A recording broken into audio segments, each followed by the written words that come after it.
Welcome to Twilight Garage. David Rogerson here. We're going to be delving into sex, drugs, rock and roll, and all things counterculture here on Twilight Garage each week.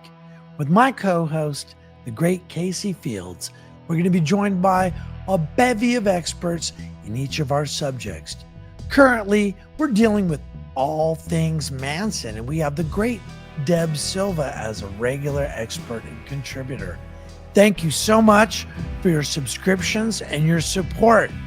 We are here for you. We are doing this for free out of the love of the expression of this case and keeping things fair and fun. The Twilight Garage podcast is brought to you by The Red Onion, the Bay Area's finest hamburgers, located at 11900 San Pablo Avenue in El Chorrito. Tell them Twilight Garage sent you.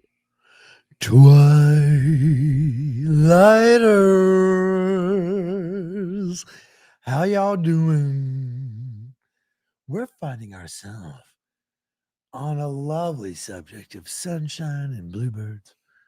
Mr. Bobby Beausoleil. If you think about the meaning of his name, that's really cool. And then you think about if people say it right and you're a kid, it makes you feel pretty cool. Beausoleil. The Frenchman. See. So we left off with them showing up, them being Bobby, Leslie Van Houten, Gypsy, and Gail, Massman, who stuck with him, had his first baby. That'll all make sense later. So they come popping in. He's got these lovely ladies.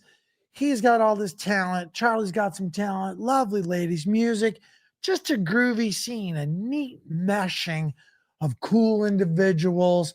Sounds like it was a really exceptionally fun party with some great individuals. We think about the historical import of these people: Lynn Fromey, Mary Brenner, Ella Joe. There you go, and these other ladies. Pretty incredible stuff. Yeah, so Gail and Bobby head back up to the Bay, San Francisco Bay Area, and Bobby has seized this opportunity, right, with Kenneth Anger, where he can get involved in his productions. And I think that Kenneth wanted him to do the music for this production while he produced the film. So they had a series of live performances at the Straight Theater, which is in the Haight-Ashbury, and that was funded and stayed open thanks to the financial contributions of Abigail Folger. So that's kind of an interesting connection there. Again, they just keep folding over. And the more you know about the case, the more interesting it is. And then you've got the Tom O'Neills and the conspiracy theorists who are the killers met their victims years earlier. You know, there's like weird sinister implications. And I guess, Abby was just kind of a woman about town. Again, let's put it in today's terms. You've met well-off families in your community, and they had kids that were your age. You went to school with them. Hey, they just got down a little bit different, but it's not like they weren't part of the world and weren't out there. It wasn't unheard of to have somebody like her put something cool on because she had some bread. Like, what a neat thing. She was throwing money at the things that she valued, right? There was a place called the Himalayan Institute. There's a friend of hers that owned a surf shop down in San Diego. She threw him some money. She had the friend that she lived with and moved out to New York with that started a bookstore. Right. Yeah. So she was very generous, had more money than she could spend, and she put it towards some pretty cool things. But at some point, Bobby has some kind of falling out with Kenneth Anger, and he goes back to Kenneth's home that's nicknamed the Russian Embassy out there in San Francisco. And Bobby goes in and he steals Kenneth Anger's films, the film canisters, in his car. Oh. And he takes off to go to LA to head down to Spawn Ranch. And on the way down, he breaks down. So this is, to me, very prophetic. That's Very karma. ironic, because later on in 69, Beausoleil is in a vehicle that was also stolen by him, Right. driving back up to the Bay Area. Absolutely. So, to see his lady Gail. some real like foreshadowing there. And again, the poetry in these things and the tragedy in these things becomes more evident as time goes on. And again, you people who've had some experience in this case, if you're watching this at all, man, we'd love to have you back in the fold because there's so much knowledge out there. Sorry, I just lost my place. Oh, no worries, man, because I think about the repeat and what Gail meant to Bobby and how comforting that must have been, because there's all these things happening and they'd had an abiding relationship. And then again, like we're going to find out some more neat wrinkles about their draw to one another. So him and Gail were somewhat, I guess, separated. Now Bobby's back down in LA. He doesn't immediately move to Spawn Ranch. He actually moves into the home of Gary Hinman, which is wild, right? And him and Mary Bruner became a couple for a while. And Gary was that summer was making drugs out of his basement, right? So I think for 2 or 3 weeks, Beausoleil, Bruner, and Hinman were basically roommates. Now Gary also had a full-time job. He was a music instructor. He was also in school. So they didn't see a whole lot of him that summer. They didn't particularly know him that well. So, so eventually they move out, and Bobby then moves back in with Catherine Scher. They get a teepee up on the hill in Topanga Canyon. My man. And so they're having a good time living in the wilderness. Almost reminiscent of their lifestyle in Ramrodder. Exactly. Because I can relate to it, because I did the same thing in a really neat mid-century apartment in Austin, Texas, right? Playing Bad Little Indian. So it was to do it for real with an actual teepee and a chick, because you can't put lodge poles up by yourself, homie. No. So Catherine had to have her shit together to help him. It's either, I believe, 14 or 17 lodge poles. There's a big, it's a sacred number. There's a lot to it. It's really cool. And he throws a teepee up, and he got this fine ass chick. You're having a rumble in the jungle every night.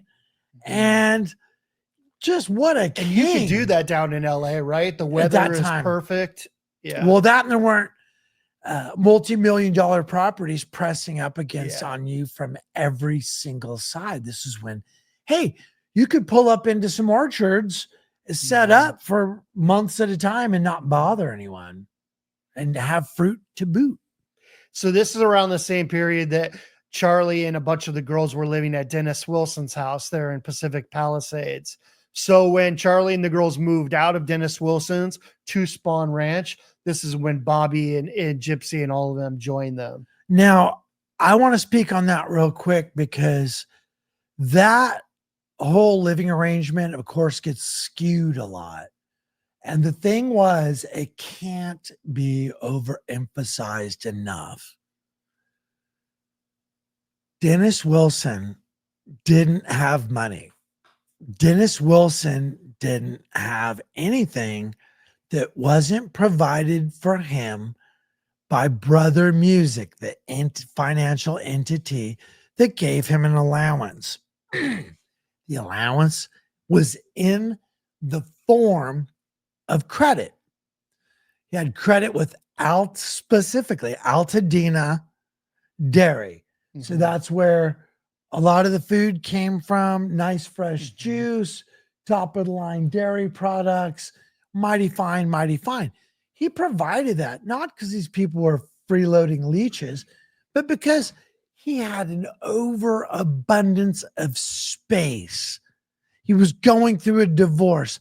To have some love and companionship, this guy craved nothing more than deep companionship from people.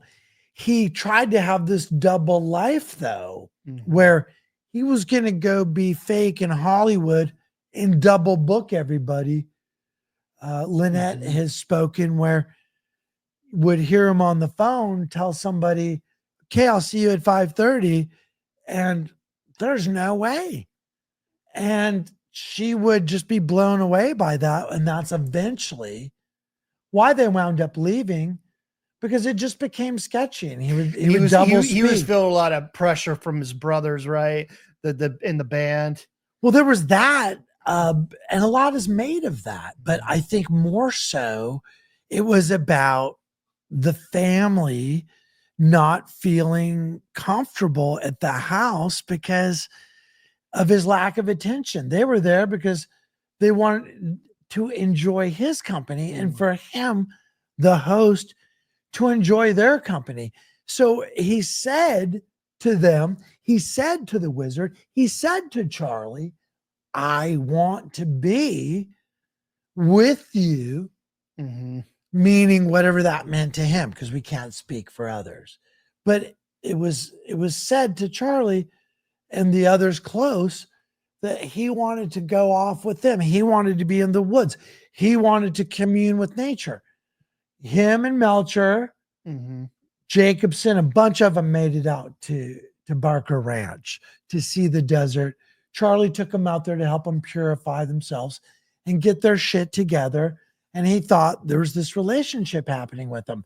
And then when it wasn't sincere, and you've got this really strong group of people whose ethos has been forged together because they're all individuals, right? But they come together, right, in this bond of affection, and you have this insincere factor. Well, you're just going to move the heart elsewhere. And luckily, Susan Atkins, aka Sadie Mae Glutz, found the ranch through her connections of the hippies in the back house, right? Yeah, that's a whole episode in itself, right? But that's so they moved. But I just wanted to put a pin in that for a second because I do not like the lurid stuff, as you know. The whole thing of they wrecked his cars, they did this, they did that, blah, blah, blah. There was no animosity at all. There was no ill feelings from Dennis. That's the most overrated narrative. There was no split. Dennis kept coming to the ranch. Yeah, he Dennis's kept hanging out. His lease was up at that Pacific Palisades house. They leased a new house in Malibu. Him and Jacobson. Charlie spent time at that Malibu house. Right, many times. Sly Stone talks about Charlie coming over and partying with them. He was this is where he met Charlene Kafritz and others, Dina Martin at this Malibu home. Absolutely. So this is all well after the Pacific Palisades house, which thankfully just got saved in the fire. I would have felt horrible if that house went down. So much devastation there. But I think that the relationship between Wilson and the family continued on. It was healthy. Actually, well until the late summer of '69, even after the murders, he was going out to Barker, like you said, and buying cars and doing different things because he had love. It wasn't this usury thing. These people had electric personalities. They were incredible to be around. They're magnetic still. These survivors, as I refer to them, magnetic, larger than life characters, each and every one of them, even into their senior years. And you think about that type of energy back then, very natural for them to come together. And this wasn't something that I came to by any means on my own. This is through talking to people that knew Charlie, right? I have to give some credit to Shrek because this is a line that he went down with Charlie to talk about, talking about what really went down with Dennis Wilson. And Charlie corrected the whole narrative, right? And said, no, we were close with Dennis to the very end. Right. And then the thing with Jacobson, I have to eat a little crow because I've made some fun of him and made light of him on this program. And I've been corrected because I was told that Jacobson was a good dude, that, I got a little sensitive about the whole Ruth Ann thing and him maybe being more of a child predator type guy. I'm just very sensitive to that type of thing as a father. And I was corrected in that philosophically, he and Charlie apparently were very, not just close, but they had discourse in a very meaningful way. Apparently, Jacobson brought a lot to the table with intelligence and subject and his own opinions on philosophy. He loved to hear what Charlie said. They were very close. They were soul brothers, for lack of a better term, and had a really neat relationship. And I didn't always understand that because, the way he speaks about it now, it's a natural to kind of pump the brakes and distance yourself. Yeah. Plus, Tom in his book has talked quite a bit about the golden penetrators, right? And focused on that aspect. And it's not flattering. And I got to say, I don't know if it's true or not. I fell for that narrative a bit. I don't know if it's true or not. So I'm saying fall as if it's not true, but I don't know if it is or it isn't. I'm not going to let him completely off the hook though, because No. Greg did say in an interview that he was in love with Ruth Ann Morehouse. He did. She was underage and he was married at the time. But I think what you're saying, and I like it that that's being corrected, is that there was much more depth to Jacobson than just that. It wasn't just about him coming around to get laid. That he had a genuine relationship with Manson. That they were down philosophically. And again, thank you for that feedback. Thank you for that correction. We want to be historically accurate. So as this program goes on, I wish that you all watch all the segments and understand, as we're able to correct these things and address them, I gladly do so, because to get the real story is an incredible experience, and to have depth to these characters, and so much sympathy is being relayed by these survivors to people that you wouldn't, I wouldn't rather necessarily assume they would have feelings for. My recent about face with Susan and trying to see her more sympathetically, it's incredible. But this whole thing with Bobby, I had kind of not written him off, but the intensity level of everything picked up a week after he did what he did. And I, as a youngster, used to be very simplistic and think in terms of, well, if this didn't happen, then that wouldn't have happened. And if that didn't happen, it's like a chain reaction. So then I pinpoint it to the wrong turn, right? And I think that happens a lot in this case. And I think that's unrealistic and unfair. And I think that Bobby, to a degree, had 1 foot in, 1 foot out at the ranch, right? He still had aspirations of becoming famous and really making a dent in the music world. And yet this is his family and this is his friends, And so I think he also really kind of was into the motorcycle culture. I think that is the key touch component. on that. Yeah, please. The key component. The Straight Satans were a motorcycle group started down in the Venice canals. They have a great history. If you want to go online, our dear friend, Mr. Bo Bushnell, has been hosting the Outlaw Archive, specifically on Instagram, for many years. Wonderful fellow. Great merch store, by the way. Some of the most wonderful books ever.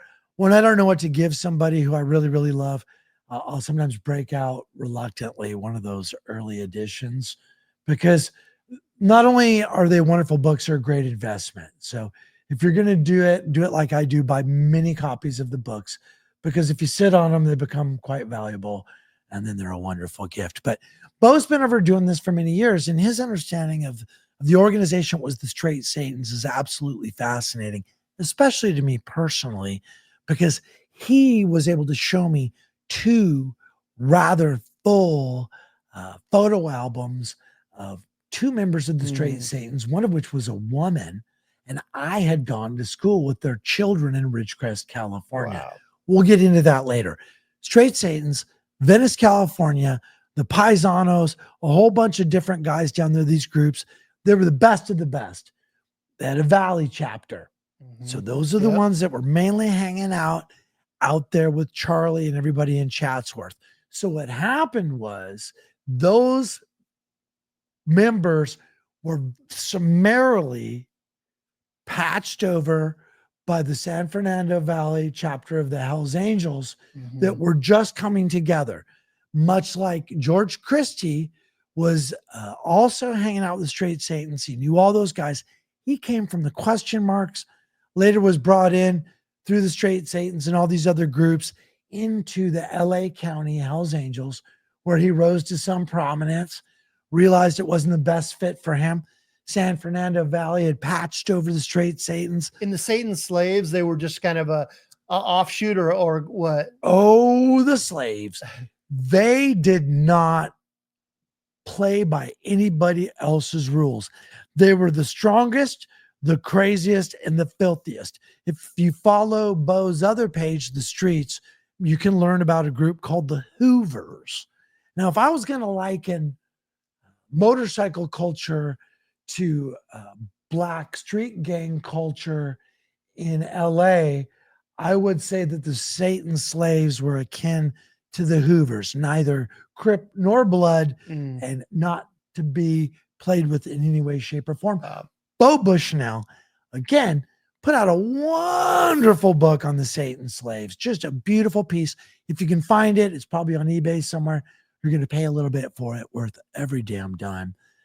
But they were an incredible group. So these groups were all coming together. It's a very attractive thing. Here, a group of bikes come in. It'll stir your soul. You get really excited. You want to wear the engineer boots. You want the steel toes. You want the leather jacket. You need the chrome. You need the leather. You don't want to be a Nazi, but you want the trappings, right? Because it feels pretty fucking good. So he's getting this excitement, the vibe, and it's around the ranch. And Danny DiCarlo is already right. And what a neat, exciting dude. And he's kind of taking him under his wing a little bit. Leslie Van Houten, Gypsy, a couple of these other girls were very attracted to the bikers, apparently. Came down into that circle, as I was told. And then Bobby was really at the center of that, got turned on by these guys. And that's how he got wrapped up in this potentially, if you believe the narrative, this mescaline deal. Yeah. Which in my experience, terrible idea. Room full of bikers on chocolate mescaline? Disgusting. You puke. It's like doing heroin, bro. You do mescaline, you start come on to it. That's why you're careful. If you know you're going to do it, you eat beforehand carefully because you're going to throw it up. So you want something that has nutrients that's going to come up easy. It's not like you want to eat a bunch of sourdough loaves, right? And so these guys, they're just shitty ass bikers. If the story is to be believed. What's mescaline come from? Is it a plant or Mexican variety, okay. Generally speaking, they come up. Is it DMT inside or do you know? No, it's its own thing. Oh, yeah. And so what happens is you think about $1,000 worth in 1969. I don't understand that. That doesn't add up. Yeah. That's an incredible sum in today's money. And who would want to corner the market in mescaline? Yeah, the story for me has never fit real well, right? And I have to address it in the book. I have to share the traditional narrative on that. That's a weird one for me. But there's so much other dynamics to it that I don't quite understand. There's the Charlie telling Tex, you pay the Frenchman what you owed me, right? And so it seems to be that a dynamic of the Tate murders had something to do with foreshadowing. The Hinman murder. Some people just believe that it was a simple case of them trying to extort Gary out of his belongings, that they needed money, so they wanted his cars to sell, his house to sell. There's also the thing that maybe there was an inheritance exactly that actually didn't exist. So I don't quite understand. The part that is tragic to me, though, is that here was this guy that when Bobby needed a place to land, he moved in with Gary, and then later on he kills his friend a year and a half later. There's a couple of those. It's like you like to bring up with Shorty Shea and our buddy Steve Grogan, who hopefully we'll be able to speak with on some level if I can get you to knock on that door. Well, no, Steve, if we speak with you, I'm gonna put some cream in this man's coffee because it was another lifetime ago, but you do need to speak with us a little bit. And I'd like to hear about the music and different things that got you through prison and who you are now, because, hey, if you don't want to speak on the past, share with us, elucidate some of what's going on with you now. Exactly. For me, what anybody is willing to share, I will accept gladly. I don't have to push for it, because here's the thing. It's all going to lead eventually to my questions of what is your takeaway? What did you learn from passing through the portals of history, from being the person who potentially put a knife in a dude's chest, like shooting people, stabbing people, fighting people, all very different experiences. And as a person who's done all three, the stabbing is the worst you can do. As a victim, it's horrific. So as a stabber, oh man, no. It is no good. It is not good. Like if you hit bone or you hit somewhere that isn't just like straight pillow, it's very unpleasant. And the person's reactions, and then people are all like, is he dead? How can you tell if he's dead? Bro, let me tell you something. You can tell. Man, I just watched a wild YouTube video of the Ukrainian Russian soldiers fighting, and they're shooting at each other. Current? But this was like a couple weeks ago. Damn. And they ran out of ammo and they got close quarters at stabbing. And it was pretty, I want to be careful with YouTube, but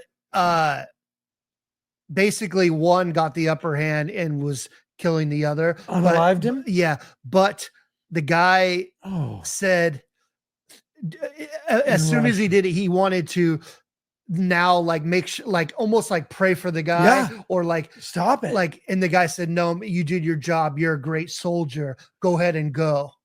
And then the guy took his last breath. I mean, and I just thought, man, it was powerful. And it was like, these are brothers, right? These are people from the same region. I mean, they could literally be cousins. And from what I've heard from veterans of World War I, there was a lot of that up close hand-to-hand combat. I mean, to do someone with a knife is way different than with a gun. I think that's why this story endures, because the motivation has to be so strong for you to put a blade in somebody's body. And then when you think about the people who rode both nights, right? It wasn't a creepy crawl. You couldn't say that the second night. There's no Linda Kasabian, make it stop. Right? There's none of that second night. So Bobby, when he leaves Gary, he leaves in one of his vehicle and he brings back some bagpipes that Gary had back to the ranch. And he's there for a couple days, right? Bro. Okay. Back to the musical instruments. One more time, friend. You just read over this. Oh, you're just reading, and then you're 2 pages away. Okay. Slow down, people. I was in what has been termed in the narrative, in the court documents. Again, the belief of those is very interesting and elastic, because a lot of things were put on Charlie that maybe he did do or maybe he didn't do, because once Charlie realized he was facing a death sentence, he told Mary, he told Bobby, he told everybody, put anything on me Save you want. yourselves. Again, just like at Barker Ranch. He could have left. At Spawn Ranch, the raid after the murders, he could have left. He told before the murders, he could have left. Again, over and over, sticking by these kids, this odd nobility. So then you've got Bobby, who's just endured, if what has been told is to be believed for the sake of this conversation. Oh, you have just this guy and you had your friends were there, your friends cycled through, so people knew what was going on. You got to live with all of this. What is happening? You eventually, if you're to be believed, murder this person, unalive this fellow with your bladed instrument. And then you hold up. Sorry. I'm going on and on because, again, the language fails. You do all this and you're like, fucking bagpipes, huh? Like, it's like the detail that gets spoken of over and over about the second nights, them allegedly eating out of LaBianca's fridge, right? These weird details that just make the truth gets lost in the minutia for sure. What? Yeah. He took bagpipes after potentially torturing his friend who had sheltered him, as you say, for some time with his other friends, murders him in close quarters after they've sewn his ear on, allegedly, with dental floss. I don't know if that's true or not. False, yeah. Exactly. Yeah. But that's the common narrative. You're right. So if any of this is to be believed, it doesn't matter. Let's just say he snuck in his place real quick and just shanked him fast and it was over. To be in the mindset to grab a set of fucking bagpipes, bro. I just... So another one that's kind of been lost in the Bugliosi's narrative is Bugliosi makes it seem like Bobby went on the run, took the vehicle up north, Exactly. or even some crazy story about how Bobby and Manson wanted to drop this car off in Oakland, and blame it on the Black Panthers. Make it look like I don't believe that by any means. I actually talked to a friend of mine that was one of the founders of the Black Panthers in Oakland, who told me we had never even heard of Charlie Manson at that time. We had no idea who he was.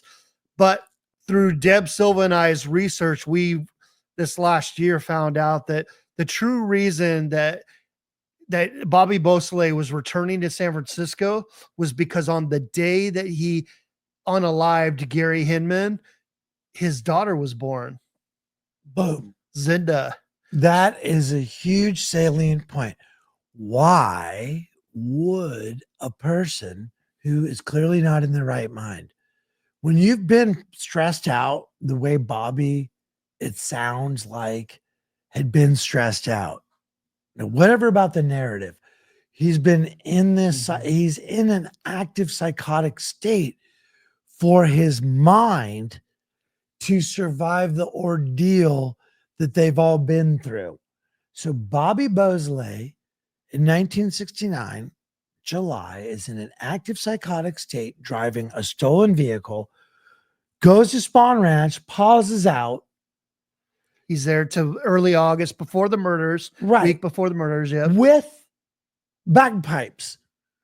Bro, question. David Rogerson. I'm sorry, my mind does these things. I apologize, Twilighters. It is just a hindrance to any type of professionalism in my future. But who played bagpipes? What did it sound like? Did anybody know anything about bagpipes? Did Gypsy know how to play a wind instrument? Like she could play the flute? Did they get fucking played? What happened to said bagpipe? I actually believe that they were mentioned in one of the Spawn Ranch raid reports or preliminary investigation reports. If you, Twilighters, can produce said bagpipes, I would be super excited. That would just be bonkers as a relics lover, observer, and occasionally collector. It's an incredible thing. But hey, Bo Bushnell, we want to thank you. You're an incredible insight into the Straight Satans. He knows quite a bit about Bobby. He has a lot of insight into this case. I'm hoping to speak with him. Either we'll visit him We got to get down there. at his downtown LA location, or I hope sometime he'll come up here and grace us, because he's a really neat fellow, very intense. He has a great personality that I don't think has ever been captured very well. He was on the Spike Fearson Porsche based car podcast. I don't know how to elevator pitch that title for a show, but Spike Fearson has a show, and Bo's patron is very close with him. And Bo's done some mainstream stuff too, though. right, On he's TV. coming off better, Yeah. but that one, I didn't like that podcast. It just wasn't flattering to Bo. And I'm glad to see him getting out more. And I hope he can come up here and we can help him shine, because he's absolutely brilliant bringing these things together. His love of brotherhood from street gangs, from the Crips and the Bloods and the Hoovers and these different get downs, to these various biker crews around the country, not just in LA. His knowledge is unprecedented. And I see Bobby's draw to that. And I see the excitement. I see how close it can go bad. During the prospecting phase for a motorcycle club, it's a very intense time. There's a lot of scrutiny, a lot of things going down. Well, I've also seen what happened to Bobby happen to people where they're living a double life. You have a woman you love in the form of Gail. You have Zinda, your beautiful first child, a daughter, which is an incredibly powerful draw. And then you've got this biker thing you've committed to. You're also living ostensibly at Spawn Ranch with the quote unquote Manson family and your dear friend Charles Manson, who's bringing a lot of fire into your belly. And then you need to go be a traditional man and deal with your own actual issues, which is your lady, commonly referred to as your wife, Gail, and go meet Zenda, your daughter, for the first time. Yeah. So when he breaks down there in San Luis Obispo, and he sleeps in the backseat of his car the next morning. However, before that, he had returned to his hometown. Think about this. That's He right. steps back onto State Street, which was his teenage haunt. That's where he had his coming of age. Shows up dazed. He's got the allegedly knife on his bloody hip, knife. right? He In may it, be messed up and bloody himself. Grabbing Was some dinner, right? approached by the cops, was he not? That's right. Police officer came up to him, said, "You can't just have that knife on you, just resting there." So there's still blood in the sheath, not actually on the knife, but in the sheath, the leather sheath. Okay. So he deposits that thing in under the wheel well. That's how it right? wound up in the wheel well. Yeah. So He hadn't even taken it off his belt. he was that close to getting busted though in Santa Barbara. If that cop would have ran the license plates of that vehicle, he would have been toast then. But different time yeah, again. he made it out of there and eventually got later on. Then actually the next morning he got arrested. But he actually told that CHP officer that when he said, "What are you doing?" He says, "I'm on my way up to go see my girl and my daughter." And did he know she had been born yet, or was she on her way? I believe he did. Yeah. At that point, Wow. I believe so. So Yeah. he was denied the first meeting of his daughter. Yeah. Behind this. And it's when you think about, he just very painfully unalived a fellow. It's really hard to have this flip side. But let's just think about Bobby as an individual, as a person who has done what he's done and gone through what he's gone through. You've taken this person's life and you're very stressed about it. You're in a psychotic state. You've got the weapon with you. You have all these things happening. You're not in a clear head. And what you're thinking about is your baby. You're thinking about life, how now you're inextricably part of the human race's future. Your capillary mindset of your cells and your life and your brain And the personality that you have inherited from your forebears is now guaranteed to project into the future and the physical plane, changes a man's psyche in a very profound way.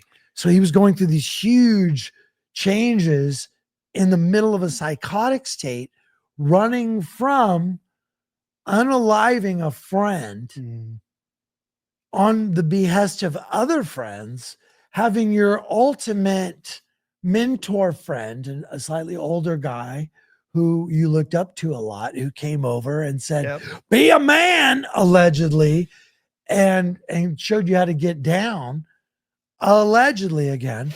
That is a lot for a man of what age? He's 69. So he's 21 at this point, or 20? Yeah, 1948 to 69. So he's either 20 or 21. Yep. And he's having these changes in moments as a young guy, full of hormones, raging stuff going on, all these different feelings and influences. And then it all ends in a weird climax of him being taken into custody. And yeah, the first week of August 1969, here we are, 2025.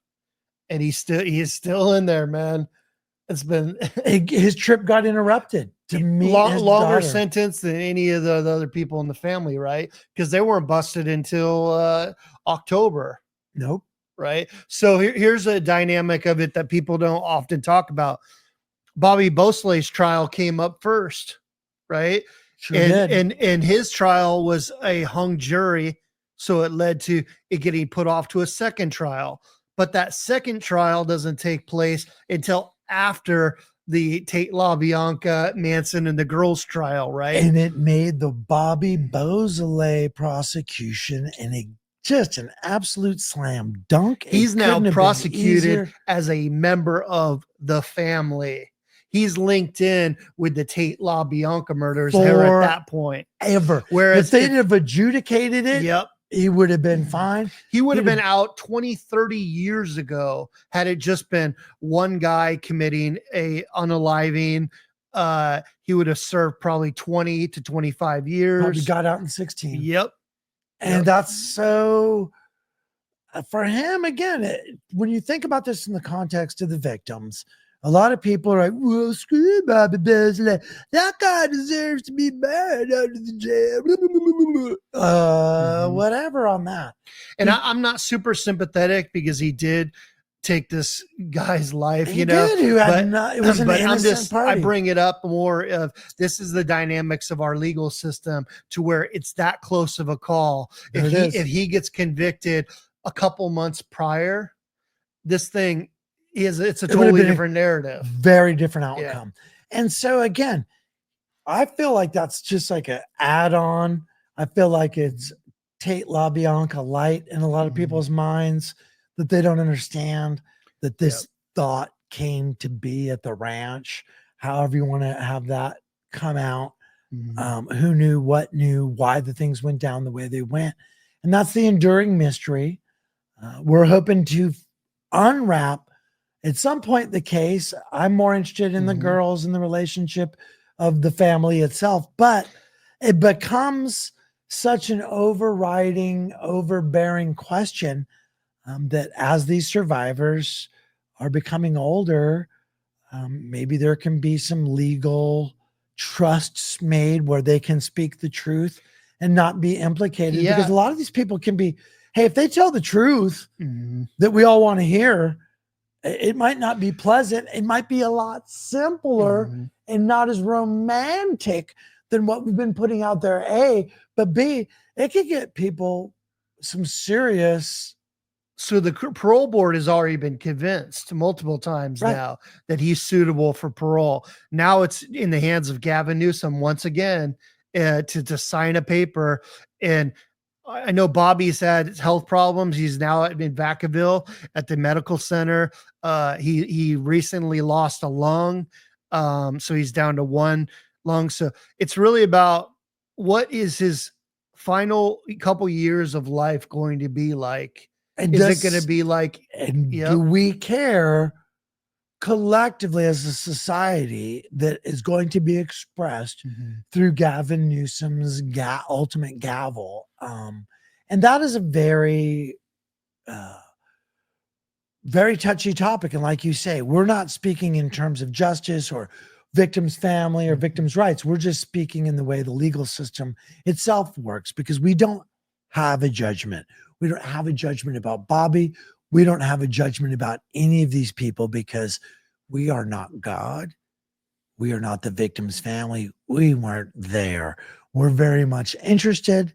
We want to find the truth. And if we can portray the truth, we love to do that. But I want to end it out on I want to end it out on a positive note, because we started this thing. What are we going to do at 3? Sorry. I don't know. I don't care. Yes, let's do whatever. 3. Come on. Okay. Bobby deserves more. Please, right. Can we? I'm just going to say I'll give you a preview then for the next episode. Please, because Bobby is, my heart is, like you say, expanding for Bobby. I always found him interesting but tragic. I felt, like I said, I did a simplified narrative that gave him no justice, really. So this is, I'm looking at things differently, and then hoping to meet his son. You know, Ivan, we hope to meet you. We hope you're here physically in the garage with us. And, you know, if any of you are in the Arizona area, check out Alligator Cafe. His new place, man. Dallas, the restaurant he had previously. Look it up online. Critically incredible. I ate there with a good friend of mine on my 50th birthday. I had an incredible meal. It was wonderful. I didn't meet Ivan or anything, but we wanted to dip in. Can't recommend it enough. Hopefully we're going to be able to speak with him here. And we can't do that without sympathy, love, and respect for his father, even if we do see these things that happened that are really hard to accept, very hard to discuss. And so we're in no way abiding by anything but legal judgment here. We're not, it's not a personal thing, but we do extend a hearty hello and friendly hail to a friend of the broadcast, Ivan Pugh, and I hope someone who we'll become friendly with personally. And we're going to come back with episode 3, Bobby Beausoleil, who we are actually, can we say we're going to pray for his release? Is that okay? I think it's okay. All right, at least pray for his health at the very least. Yeah. And one, his health would, for me, then extend to his potential release. I feel for the victim's family, the Hinman family, and any of his potential descendants. I understand any animosity they may have or bad feelings. I'm truly sorry for that. But so we're going to come back and talk about his music a little bit more. Big time in his art. I really am excited as a craftsman, as an artist, the way he applied material to canvas, the way he did these very classic Dutch master eggshell finishes and things that are quite obvious. I'm excited to talk about it. Exciting. So Bobby, thank you, Twilighters. Hope you're finding your way to watch this thing. Ivan, we'll see you soon, Twilighters. Praise be. If you want to pray for Bobby, this might be the time to let us pray for each other collectively and be thankful for our lives and to be Twilighters today. You know what gets me hotter than a double ARP discount? That's right. When you like and subscribe, babe. And that's the way it was on Twilight Garage. In the year our Lord, 2025.